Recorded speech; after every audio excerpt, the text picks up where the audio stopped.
দর্শক, ভোটের প্রচারণার আরো খবর জানাতে এবার আমাদের সঙ্গে যোগ দিচ্ছেন সহকর্মী হাবিবুর রহমান অভি। আপনি যে এলাকায় রয়েছেন সেখানকার প্রচারণার খবর জানাবেন। কি কি প্রতিশ্রুতি দিচ্ছে প্রার্থীরা?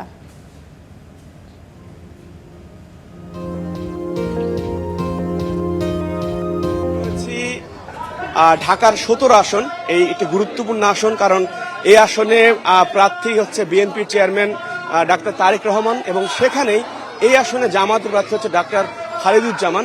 আমরা রয়েছি তার নির্বাচনী প্রচারণায়। আমরা একটু সরাসরি দেখাতে চাই তিনি মানুষজনের কাছে যাচ্ছেন। আপনি যেমনটি বলছিলেন যে তিনি প্রতিশ্রুতি দিচ্ছেন, তার প্রতিশ্রুতির ম্যানিফেস্টো হচ্ছে ইনসাফ ভিত্তিক রাষ্ট্র প্রতিষ্ঠা করা, যেটি জামায়াতের মূল যে মন্ত্র তারা নির্বাচনী প্রচারণায় ব্যবহার করছেন, সেটা হচ্ছে ইনসাফ ভিত্তিক রাষ্ট্র প্রতিষ্ঠা করা। সে কথাটাই তিনি মানুষের দ্বারে দ্বারে গিয়ে বলছেন। এবং এখানকার ঢাকা 17 আসনে আপনি জানেন যে এখানে রাস্তাঘাটের উন্নয়ন হলেও এখানকার ড্রেনেজ সিস্টেম সহ বেশ কিছু সমস্যার মধ্যে মানুষজন আছেন। গ্যাসের সমস্যা থেকে শুরু করে অন্যান্য যে সমস্যা রয়েছে সেসব সমস্যা নিয়ে মানুষকে প্রতিশ্রুতি দিচ্ছেন।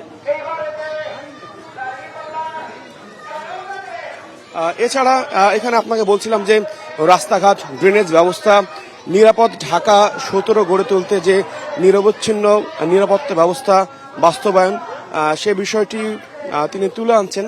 তার নির্বাচনী প্রচারণায় একটি ব্যাপার আমাদের নজর কেড়েছে, সেটা হচ্ছে উনি বেশ ভালো প্রোটোকল নিয়ে কিন্তু এখানে চলছেন।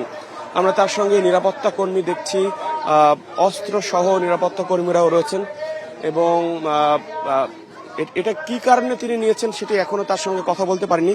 তার সঙ্গে আমরা একটু কথা বলার চেষ্টা করি যে তিনি কি প্রতিশ্রুতি দিচ্ছেন, মানুষজন কেমন সাড়া দিচ্ছে তার এই প্রচারণায়। খালিদ ভাই, একটু বলবেন মানুষের কাছে গিয়ে কি প্রতিশ্রুতি দিচ্ছেন, একটু আমাদেরকে জানান। মানুষের কাছে আমাদের প্রতিশ্রুতি যেটা হচ্ছে সবচেয়ে বড় যে জিনিসটা, বাংলাদেশের স্বাধীনতার লগ্ন থেকে মানুষ বিভিন্ন প্রতিশ্রুতি পেয়েছে, কিন্তু মানুষ প্রতিশ্রুতি রক্ষা করে না, মানুষের কাছে আসে না। এবার একটা ঐতিহাসিক নির্বাচন এবং একটি পরিবর্তনের নির্বাচন, বাংলাদেশকে মানুষের নিজের করে বুঝে পাওয়ার একটা নির্বাচন। অতীতে যত কথা বলছিলেন ডাক্তার খালিদুজ্জামান, তিনি ঢাকা 17 আসনের প্রার্থী। আমরা তার নির্বাচনী প্রচারণার খবর জানাচ্ছিলাম। অভি, আপনাকে ধন্যবাদ।